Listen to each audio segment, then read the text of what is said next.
Mga boss, ito tips tong Toyota Light na 1990 model. Ang gagawin natin dito, ano siya, voltage type.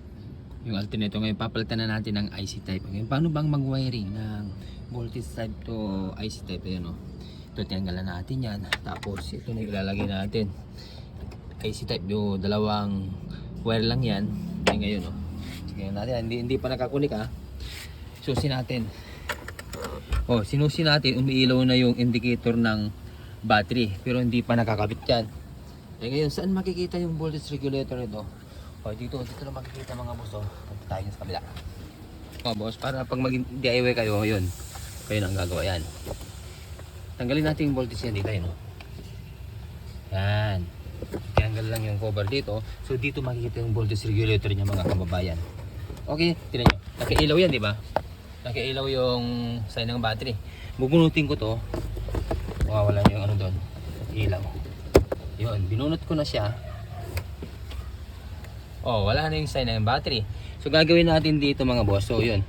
Hanapin, maglilinya tayo ng maglilinya tayo ng papunta doon na na wire na ignition at saka papunta na yung indicator. So dalawa lang. Hanapin natin indicator. Pag nakuha na natin, ikukunik lang natin dito mga boss. Dito na yung labas natin. Idudugtong na natin doon sa dalawang socket. Ayun dalawang wire. Okay, watch this. So paano bang mag-testing? So yan ito yung socket. Ito naka-ground to. Ayan, walang ilaw yung boss, di ba? Walang ilaw. Walang ilaw yung sign ng battery diyan. Ngayon hanapin natin dito sa socket. Yan. Yeah, meron. Meron siya. Ayan. So yung linya na yan, ikukulik natin. Tapos hanapin natin yung ignition. Yung nakasusi yan, di ba? Nakasusi yung boss. Ayan. Off mo ngayon susi, boss. On. Ayun, off. Yun lang. So itong dalawang linya lang hanapin natin. Itong ignition tapos yung indicator. Okay? On susi. Okay. Tapos nakauna yan, di ba? Yung umilaw, indicator. Ayun meron na. So ngayon ikukunik na natin itong dalawa lang ha. Dito wala na to.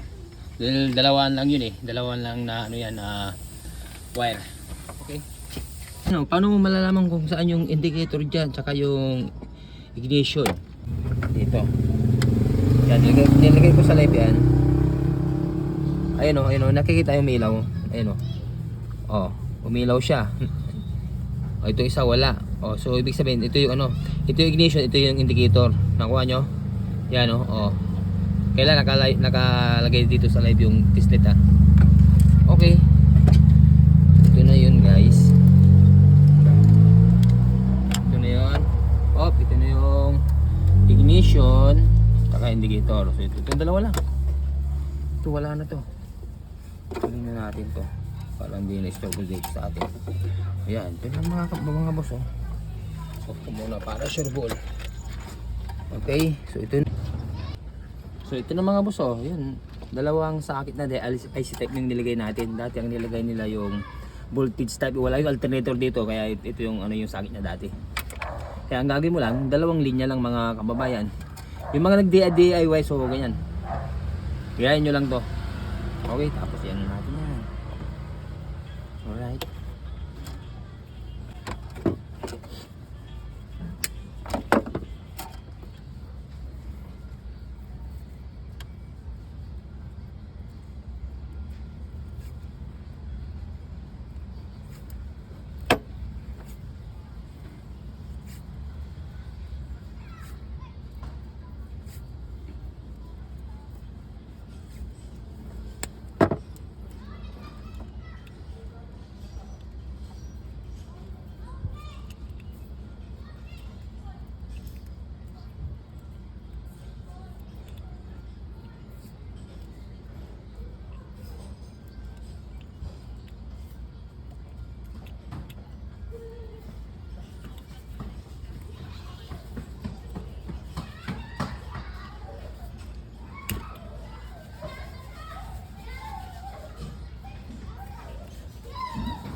natin yan.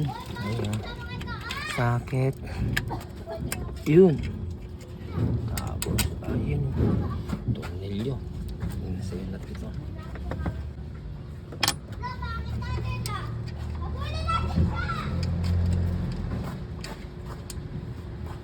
Mga boss, yun, nakikabit na natin yung alternator na IC type. Okay. Oh, start natin. Testing. Ayun o. Oh, nakailaw, di ba? Start. Ayun o. Nice. So, ibig sabihin, kumakanta. At saka, ayun o. Nag-focus yun o. Ayun. Okay sa alright. Alright. Ayun. Ayun. Okay. So, yan. Bakit malalaman mo yung pag malakas marka rin? Dito rin, maano mo dito, dito, yan. Igupain to, ito, yun o. Ayun o. Minamagnet o. Oh, mag-ano na kayo ng torso o. Minamagnet kasi ibig sabihin, kumakarga. Okay? Okay na, boss? Ayun. Okay, so alright na, boss. Thank you.